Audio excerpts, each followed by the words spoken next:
नमस्कार दोस्तों।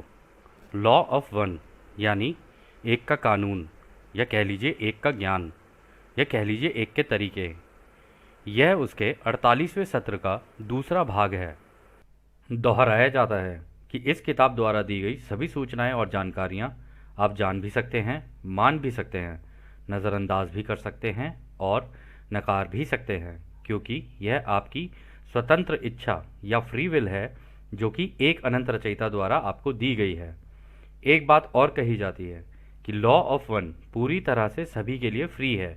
यदि कोई इकाई या व्यक्ति इसको निजी स्वार्थ के लिए इस्तेमाल करे तो वह उसकी व्यक्तिगत जिम्मेदारी होगी। और साथ ही साथ यह भी कहा जाता है कि यदि कोई व्यक्ति इसको अपनी भाषा में परिवर्तित करके दूसरों से साझा करना चाहे या फिर इन वीडियोस को अपने चैनल पर चलाना चाहे तो वह भी ऐसा कर सकता है, क्योंकि वह भी उसकी फ्री विल है। तो पहला सवाल डॉन करते हैं। धन्यवाद।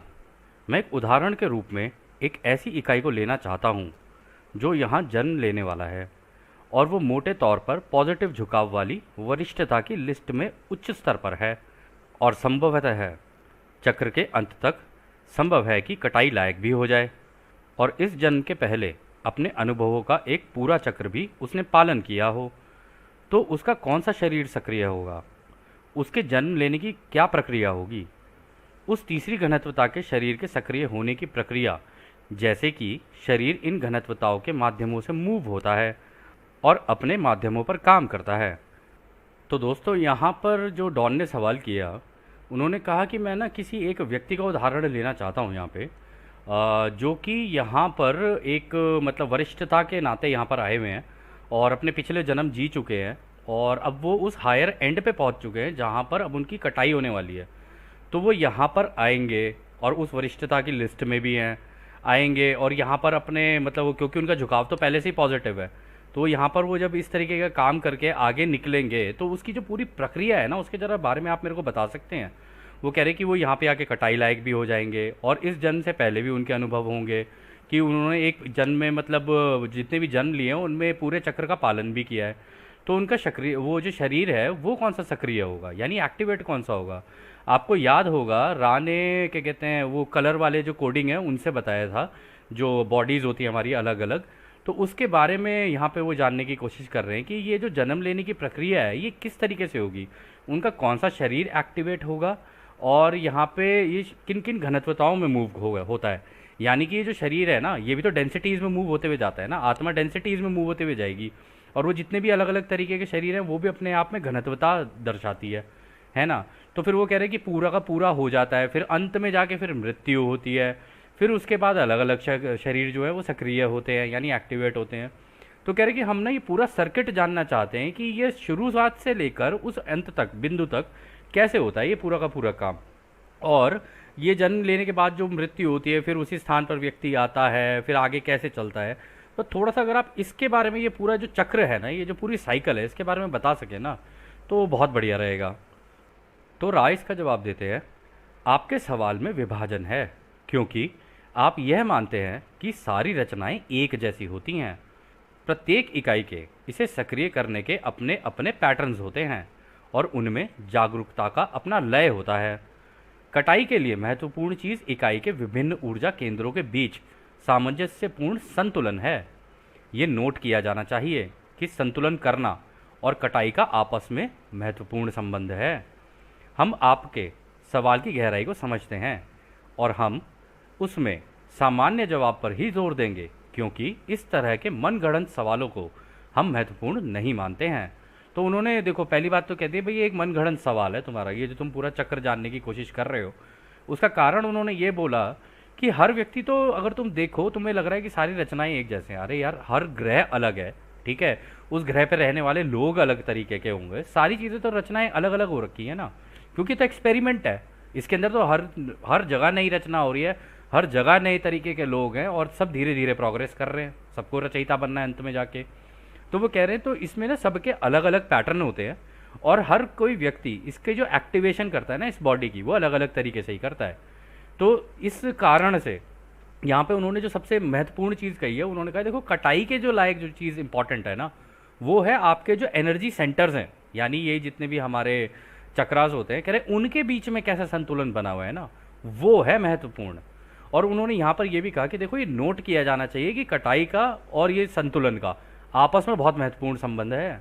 ऐसा नहीं हो सकता कि आप ये सोच रहे हो कि जी एक ही साइड में झुक गए या इस तरीके की चीज़ें और आपका संतुलन नहीं बन रहा और आपकी कटाई हो जाएगी।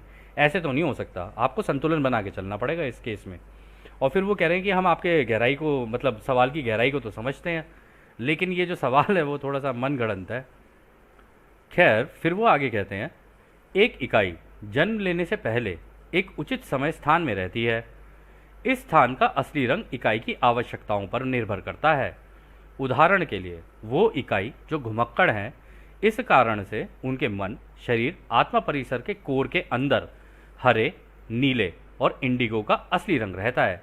तो दोस्तों यहाँ पर जो उन्होंने कहा ना, उन्होंने कहा कि ये जो हर व्यक्ति जो है ना, उसका जो मरने के बाद हर जगह पर एक उचित समय है, उचित समय स्थान यानी कोई जगह है उसके लिए। और इस समय स्थान जब वो बोल रहे हैं ना, अदृश्य है, ये अदृश्यता में चल रहा है सारा कुछ जो हमें दिख नहीं रहा है। तो वो कह रहे हैं कि जो अगर तुम घुमक्कड़ों की बात करो, अगर तुम वॉन्डरर्स की बात करोगे ना, तो वॉन्डरर्स का हम तुम्हें बता सकते हैं, उनका जो कोर है, उनके जो मन, शरीर और आत्मा का जो कोर है यानी जो सेंटर है, उसके अंदर आपको हरा, नीला और इंडिगो का असली रंग रहता है। तो यहाँ पर वो इन चीज़ों की बात कर रहे हैं। यहाँ पे उनका हरा और ये ब्लू वाला और ये इंडिगो, ये कलर जो है ना, इसमें है उनकी, क्योंकि उनकी जितनी भी आवश्यकताएं होंगी ना, वो नीचे वाले उसके अंदर नहीं होंगी। उनकी आवश्यकताएं यानी एक वॉन्डरर को जब कहीं जन्म लेना है तो अपनी प्रोग्रामिंग जिस तरीके से करेगा ना, वो इन तीनों के अंदर करेगा प्रोग्रामिंग। हरे वाले में, जिसको आप एस्ट्रल बॉडी यहाँ पर लिखा हुआ है, इथेरिक टेम्पलेट, जहाँ पे आपको याद होगा वो फॉर्म मेकर की बात हुई थी, जहाँ पर ये ऊर्जा रोशनी पूरी डाली जाती है और उसको एक रूप दिया जाता है, एक एवटार बनता है एक व्यक्ति का। और दूसरा ये सेलेस्टियल बॉडी। तो वो कह रहे हैं कि इन तीनों के अंदर एक घुमक्कड़ का या कह लो कि एक वॉन्डरर का वो होता है, जो हिसाब जो है जिस तरीके से वो चीज़ें अपनी प्रोग्रामिंग करता है।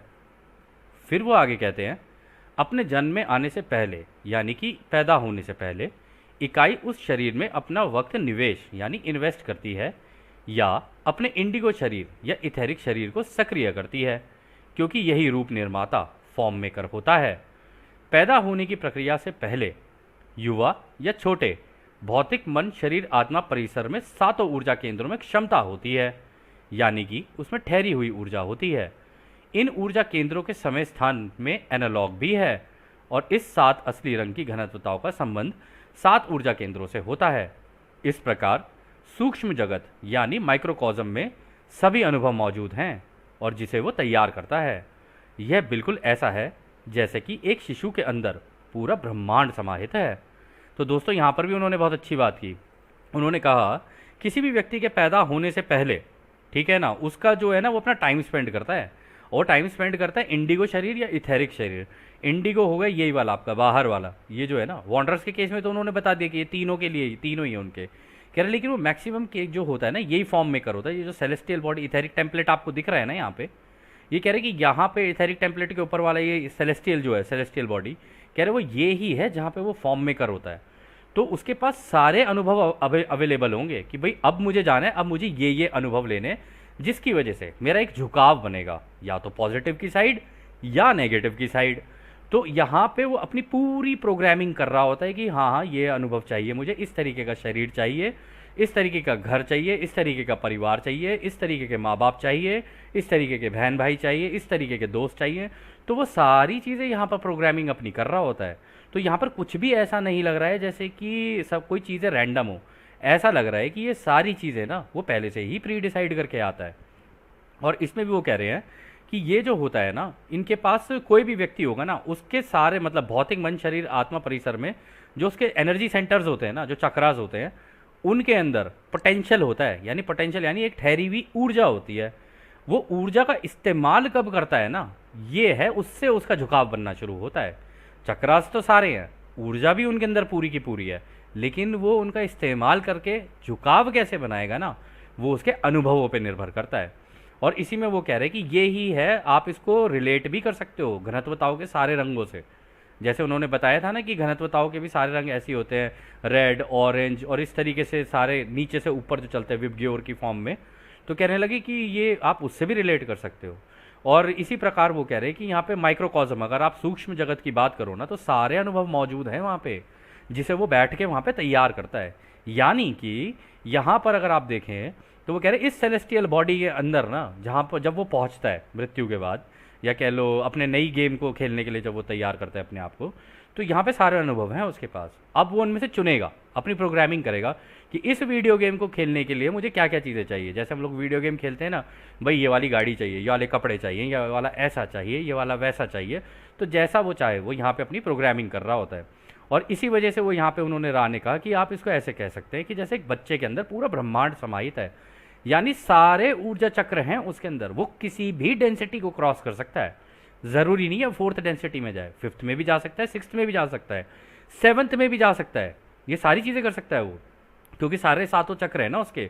अब उसने कितना अच्छा संतुलन बना लिया है यहाँ पर, ये तो उसके ऊपर निर्भर करता है। फिर वो आगे कहते हैं, उच्च वरिष्ठता के स्तर की इकाई के पैटर्न्स की सक्रियता निस्संदेह ग्रीन रे स्तर के कारण तेजी से आगे मूव होती है, जो प्राथमिक नीले रंग के लिए स्प्रिंग बोर्ड का काम करती है।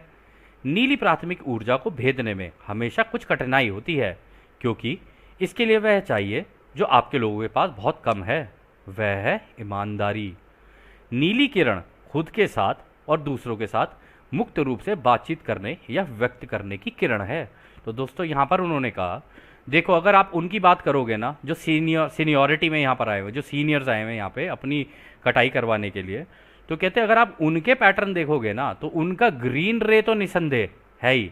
बचपन से ही आपने कई लोगों का देखा होगा झुकाव, वो दूसरों की तरफ सेवा, दूसरों की तरफ प्रेम, इस तरीके का होता ही है उनका। मतलब आप उनको दूसरी दिशा में लेके जाना भी चाहोगे ना, उनसे होता नहीं है, तो वहाँ पे वो फंसा हुआ महसूस करते हैं कि अगर आप उनसे नेगेटिव काम करवाने की कोशिश करोगे ना, हो सकता है मजबूरी में आके वो कर भी दें, लेकिन उनको झुकाव अंदर से यही रहता है।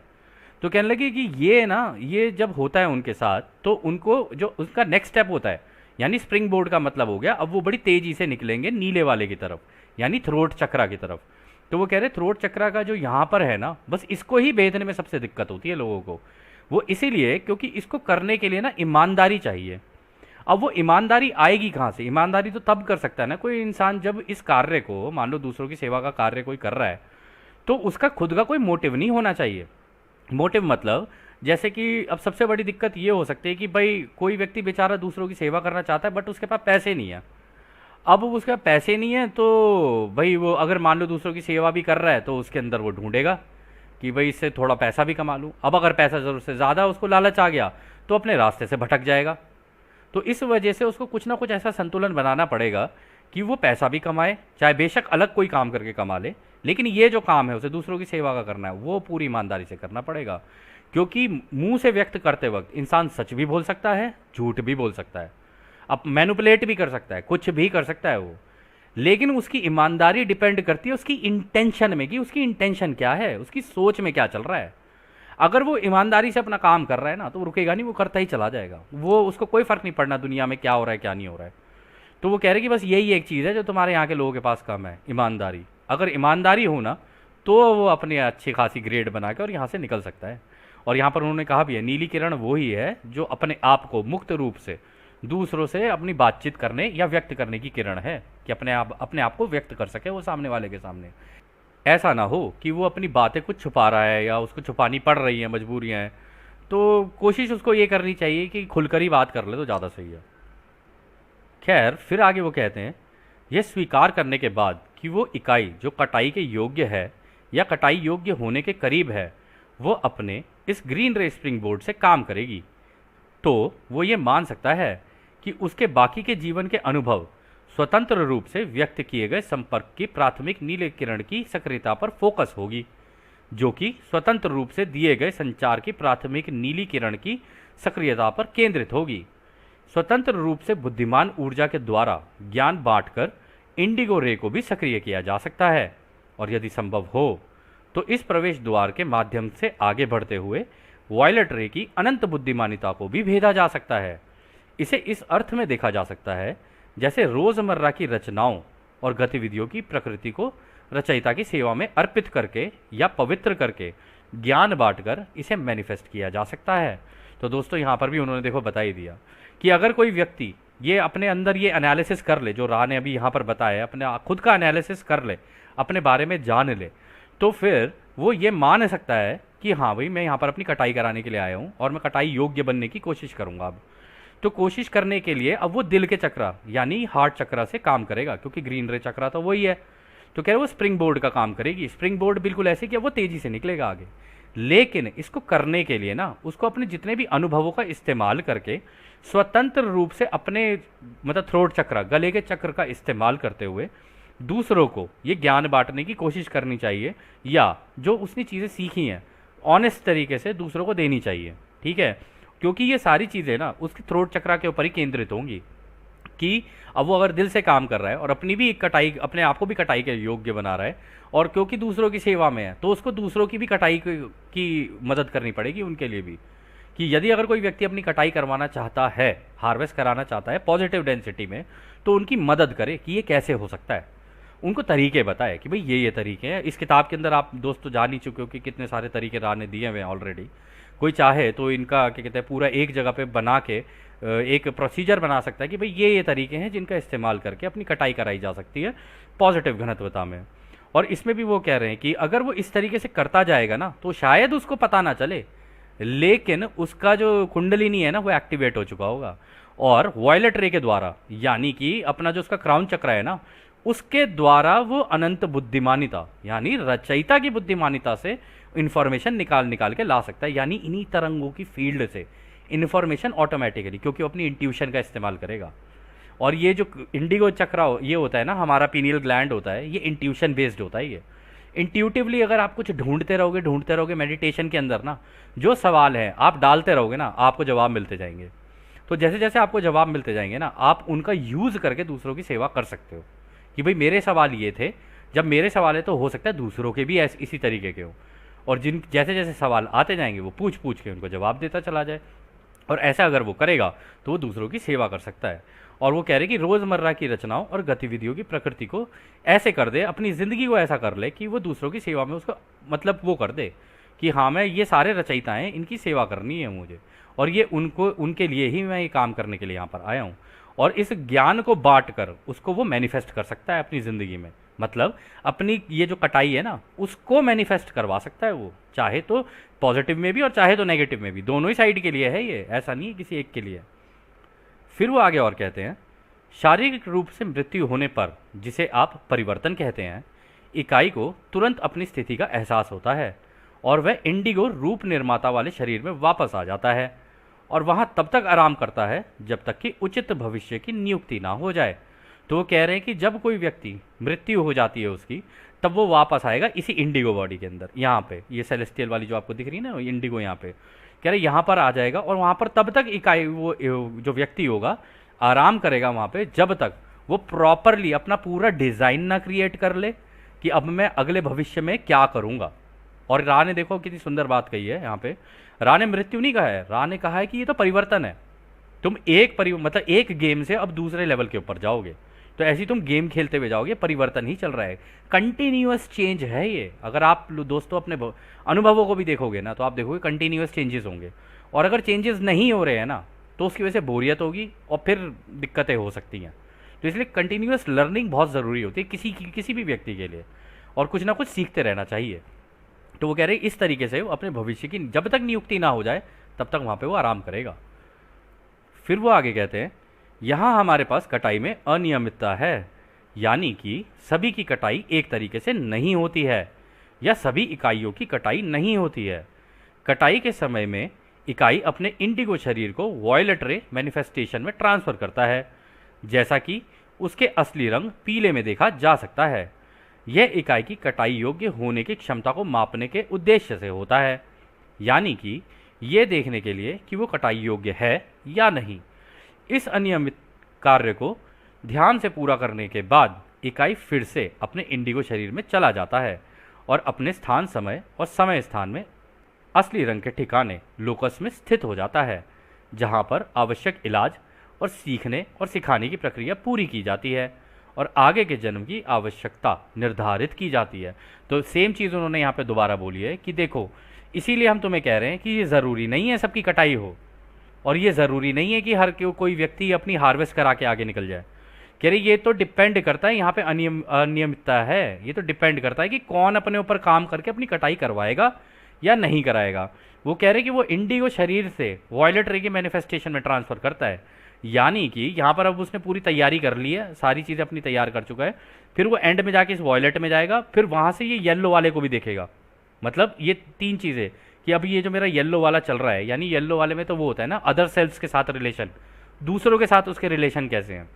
तो जब वो यहाँ पहुँच जाएगा, यहाँ से उन रिलेशनशिप्स को देखेगा कि मेरे किस तरीके के रहे हैं, उसके अकॉर्डिंगली जिस तरीके का झुकाव बन रहा होगा ना, उस तरीके का अपना सारा प्रोग्राम डिज़ाइन करके उसके अकॉर्डिंगली अपने माध्यम लगाना शुरू करेगा।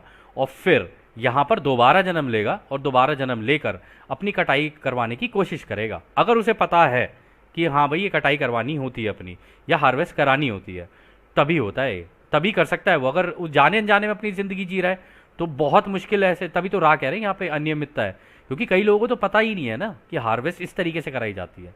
अब जिनको नहीं पता है तो वो बेचारे कैसे करेंगे। इसीलिए तो ये काम राह ने बोला कि जब तक तुम्हारे यहाँ के लोगों को नहीं पता चलेगा ना कि भाई हार्वेस्ट इस तरीके से होती है, तब तक तो वो बेचारे इधर उधर ही चल रहे हैं। तो यही तो आपको उनकी सेवा करनी है, यही तो उनकी मदद करनी है, आपको उनकी हेल्प करनी कि भाई ये तरीके हैं, देख लो, इन तरीकों से तुम्हारी कटाई हो सकती है, तुम चाहो तो। और ये गेम तुम्हारी डिज़ाइन की हुई है, तुम खेलना चाहो तो खेल लो, नहीं खेलना चाहते तो भी तुम्हारी इच्छा है। तो इसमें वो कह रहे हैं इसी कार्य के मतलब इसी कार्य को ध्यान से पूरा करने के बाद वो इकाई दोबारा इंडिगो शरीर में चला जाता है। यानी यहाँ से ये सारी चीज़ें करके दोबारा इसी के अंदर आएगा, इंडिगो वाली बॉडी के अंदर, और दोबारा वो कहते हैं कि अपने उसी जगह पर असली रंग के ठिकाने पर जाता है।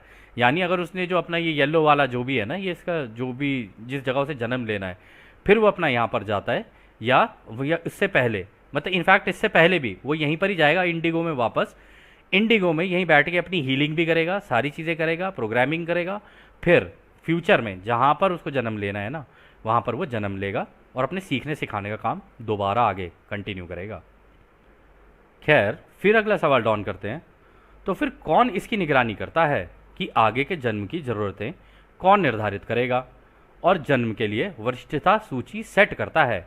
तो डॉन ने पूछा, तो इसकी इस पूरे काम की देखरेख कोई तो करता होगा, तो कौन करता है ऐसा। और ये जन्म के जब हम लोग जन्म लेते हैं तो उनमें किन किन चीज़ों की ज़रूरत पड़ेगी, ये कौन निर्धारित करता है।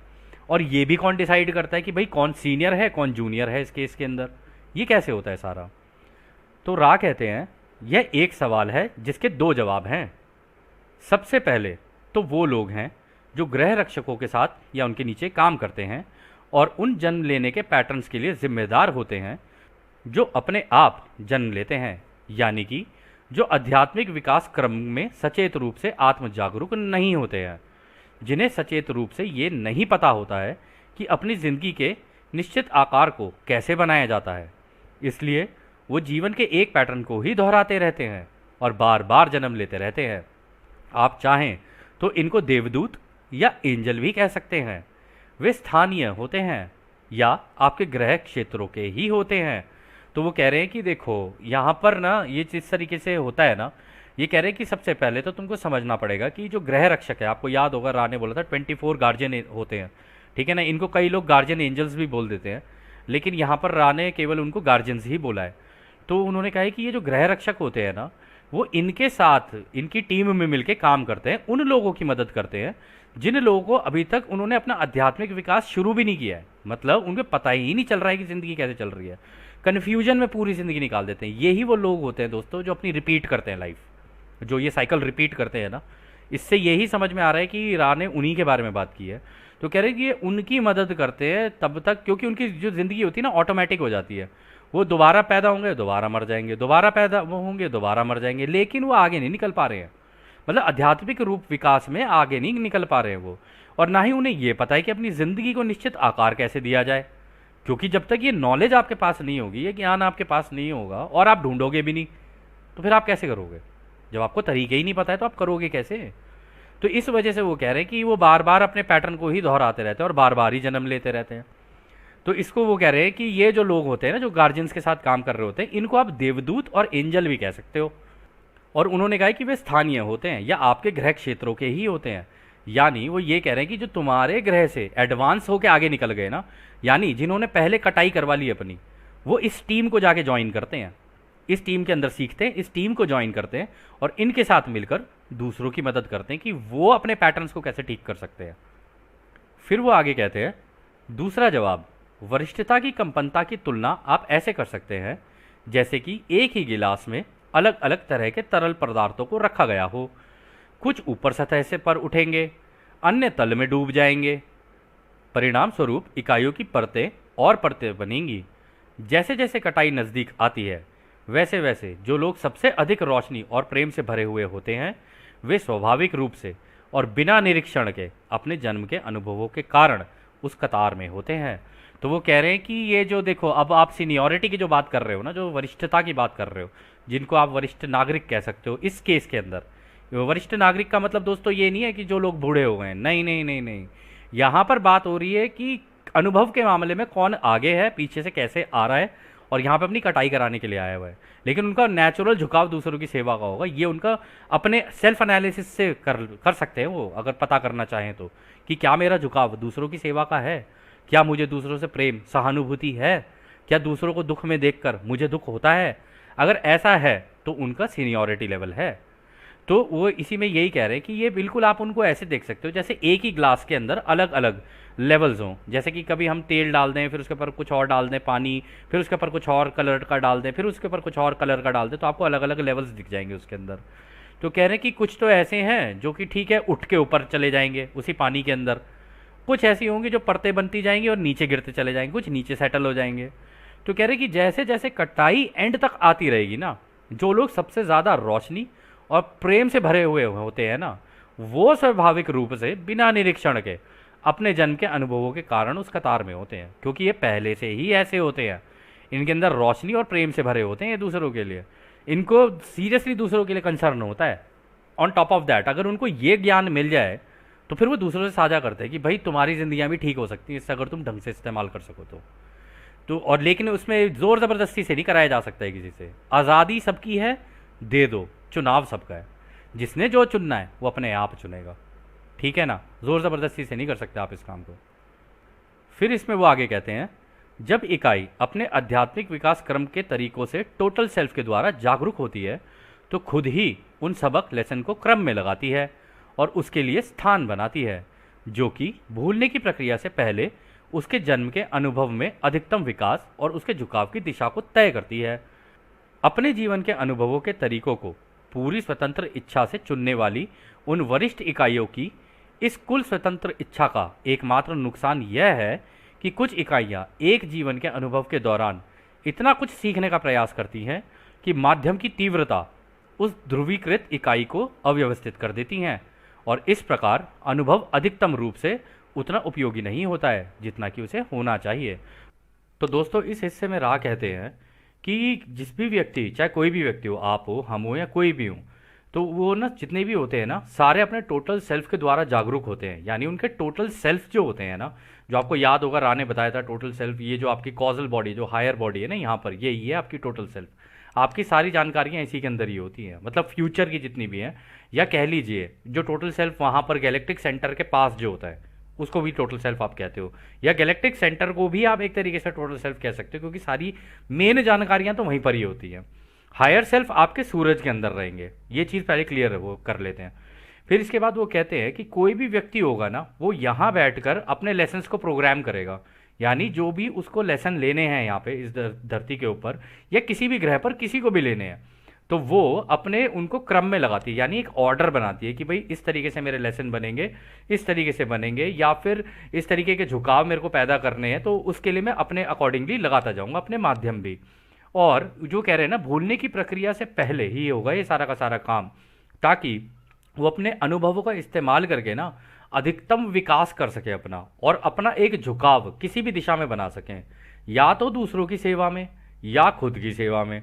तो उनको एक झुकाव बनाना होता है इन्हीं माध्यमों का इस्तेमाल करके, यानी इसी रीप्रोग्रामिंग के अकॉर्डिंगली। और फिर वो आगे कहते हैं कि इन जब ये लगा रहे होते हैं ना, उनके पास स्वतंत्र इच्छा होती है कि वो जो चाहे उस तरीके के माध्यम चुन लें, जैसे चाहे उस तरीके की ज़िंदगी चुन लें, अपनी जैसी चाहे वैसे डिज़ाइन कर लें। तो वो करते हैं ना, तो इस केस में बस एक गलती हो जाती है कि कई वरिष्ठ जो होते हैं ना, जो हायर ऑर्डर पे होते हैं, मतलब कह लो जो सीनियरिटी में होते हैं, उनके साथ ना एक प्रॉब्लम हो जाती है कि वो अपनी स्वतंत्र इच्छा का ना इतना ज़्यादा नुकसान वो कर लेते हैं अपना, मतलब इस्तेमाल कर लेते हैं अपनी स्वतंत्र इच्छा इतनी ज़्यादा, कि ना वो इतने ज़्यादा माध्यम लगा देते हैं ना अपने सीखने सिखाने के लिए, इतने ज़्यादा अनुभवों को लगा देते हैं कि वो अनुभव ना आगे चलते चलते इतने ज़्यादा हो जाते हैं कि उनमें तीव्रता आ जाती है, माध्यमों की तीव्रता ज़्यादा हो जाती है। तभी आप लोगों ने देखा होगा कई लोगों की ज़िंदगियों में दुख दर्द तकलीफ़ें आए जा रही हैं, लेकिन उन्हें समझ नहीं आ रहा है कि जाना किस दिशा में है। वो अपना झुकाव नहीं बना पा रहे अभी भी। तो इस तरीके के लोग ना अपनी ज़िंदगी में ज़रूरत से ज़्यादा माध्यम लगा देते हैं, और इस वजह से वो जो माध्यम लगते हैं ना उसकी वजह से उनका ध्रुवीकरण ही खराब हो जाता है। यानी ना तो वो इधर ही हो पाते हैं खुद की सेवा में, ना वो होते हैं दूसरों की सेवा में, तो बीच में ही फंस कर रह जाते हैं। और इसमें भी रान कह रहे हैं कि इस वजह से वो अपने अनुभवों का ना प्रॉपरली इस्तेमाल नहीं कर सकते, जो मैक्सिमम उसका इस्तेमाल होना चाहिए ना वो कर ही नहीं पाते वो। और इस वजह से उनको दोबारा रिपीट करना पड़ जाता है। उनको लगता है हम जितने ज़्यादा माध्यम लगा लेंगे ना उतनी तेज़ी से आगे प्रोग्रेस कर पाएंगे, लेकिन ऐसा होता नहीं है। माध्यम उतने ही लगाने चाहिए, ये तो खैर बाद की बात है, जब मृत्यु होने के बाद व्यक्ति जाता है तो माध्यम इस तरीके से लगाने चाहिए कि आपको झटके तो पड़े, लेकिन सोचने का भी मौका देना चाहिए अपने आप को। अगर आपने ज़रूरत से ज़्यादा माध्यम लगा दिए तो फिर आप कंफ्यूजन वाली स्टेट में चले जाओगे। आप कभी इधर भागोगे, कभी उधर भागोगे, कभी इस इंफॉर्मेशन के लिए दौड़ोगे, कभी उस इंफॉर्मेशन के लिए दौड़ोगे, कभी यहाँ कभी वहाँ, इससे पूछ उससे पूछ, कहीं इसका ज्ञान ले कहीं उसका ज्ञान ले, और एंड में जाके ना इधर के रहते हैं ना उधर के रहते हैं। जबकि एक झुकाव बनाना होता है, या तो खुद की सेवा का या दूसरों की सेवा का। फिर अगला सवाल डॉन करते हैं, इसकी समानता हम इस तरह से कर सकते हैं कि एक छात्र एक कॉलेज में प्रवेश करता है और जितना संभवतः है एक समय में जितना वो कर सकता है उससे अधिक कोर्स में वो दाखिला ले लेता है। क्या यह सही है? तो रा कहते हैं हाँ यह बिल्कुल सही है। यानी आपने कॉलेज में वो लिया, एडमिशन लिया, या स्कूल में एडमिशन लिया, पढ़ाई आपको जितनी करनी थी, एक लेसन एक क्लास के अंदर जितने लेसन होने चाहिए थे उससे ज़्यादा ले लिया आपने। आपको लेने चाहिए थे फिजिक्स केमिस्ट्री मैथ्स, आपने ले लिया फिजिक्स केमिस्ट्री मैथ्स, ऊपर से बायो भी ले ली, और उसके ऊपर फिर आपने थोड़ा बहुत और कुछ रह रहा होगा तो जनरल स्टडीज़, या आपने हो सकता है क्या कहते हैं वो भी ले लिया हो, संस्कृत भी ले लियो। अब इतनी सारी चीज़ें अगर आप एक बार में लगा दोगे तो आप आगे कैसे बढ़ोगे? तो इस वजह से कन्फ्यूजन वाली स्टेट हो जाती है कि उतना ही करो जितना तुम कर सकते हो।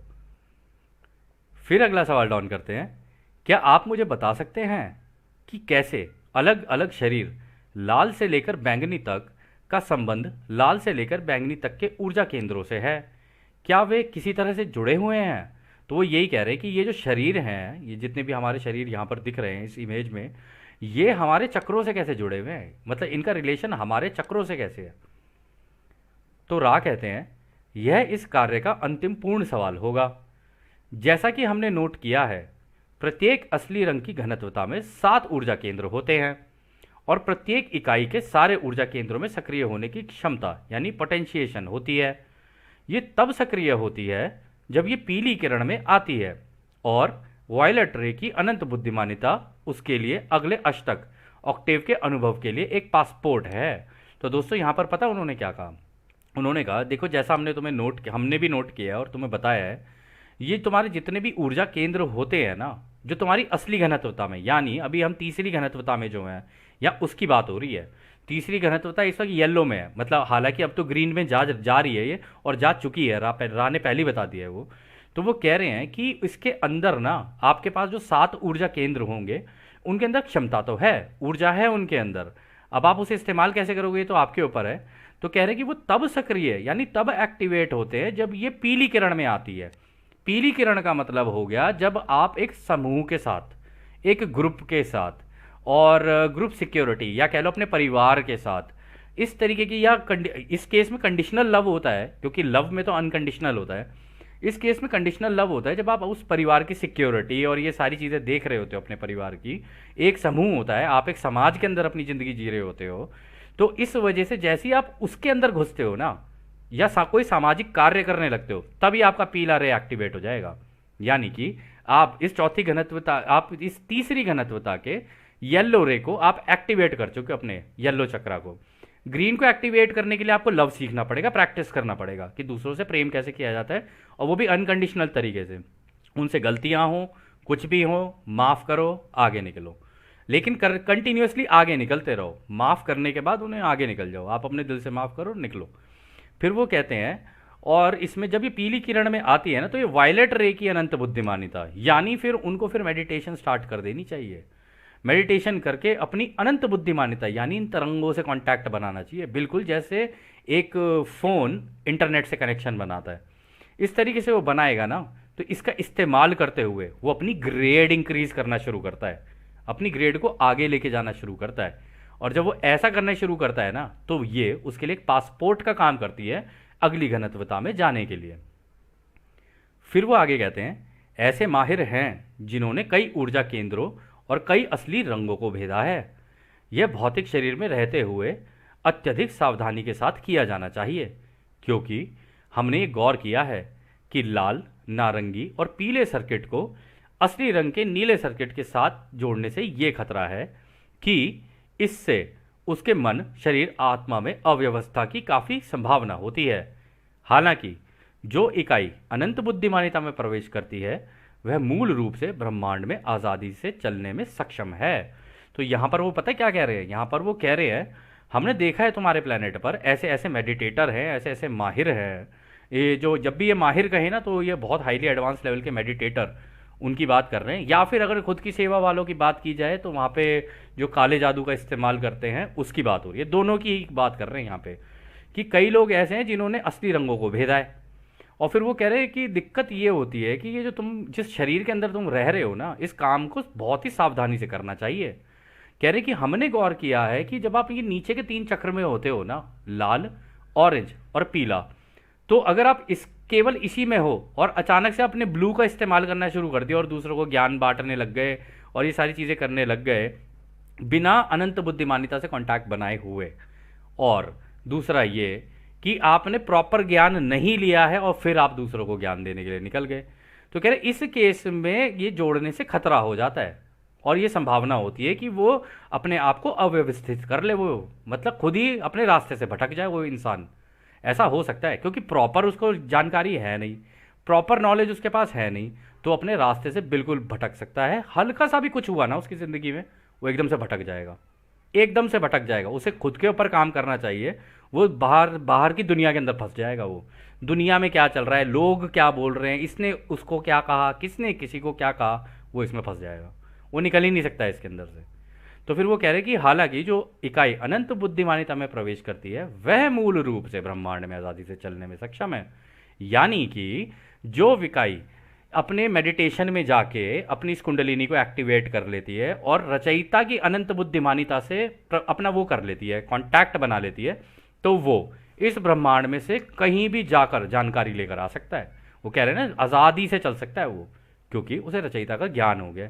उसे पता चल गया है कि रचयिता ये तरंगे हैं, ये जो तरंगे हैं रचयिता की ब्रेन वेव्स हैं, रचयिता की सोच में हूं मैं, इन ब्रेव्स के अंदर, इन ब्रेन वेव्स के अंदर बना हुआ हूं मैं, यानी इस दिमाग की तरंगों के अंदर बना हुआ मैं रचयिता की।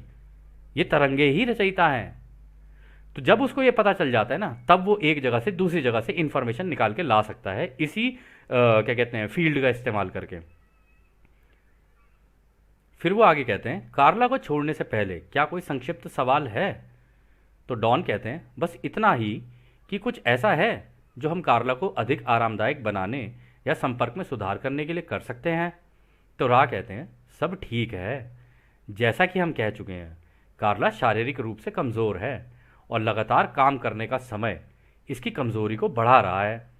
निरंतर संपर्क कार्ला की महत्वपूर्ण ऊर्जा को निरंतर बढ़ाने के साथ साथ एक इकाई के रूप में समूह के एकीकरण और महत्वपूर्ण ऊर्जा में भी सहायता करता है। चुनाव आपका है, हम खुश हैं, सब ठीक है, आप कर्तव्यनिष्ठ हैं, ऐसा जारी रखें।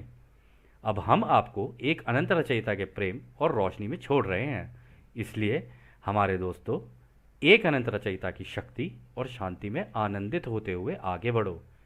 आडने। तो खैर दोस्तों, यह जो सत्र था ये भी काफ़ी जानकारियों से भरा हुआ था, और जैसा कि रा ने अभी यहाँ कहा, अब हम भी आपको उस एक अनंत रचयिता के प्रेम, उसकी रोशनी, उसकी शक्ति और उसकी शांति में छोड़कर चलते हैं। आदने हमारे दोस्तों, आदने वासु। धन्यवाद।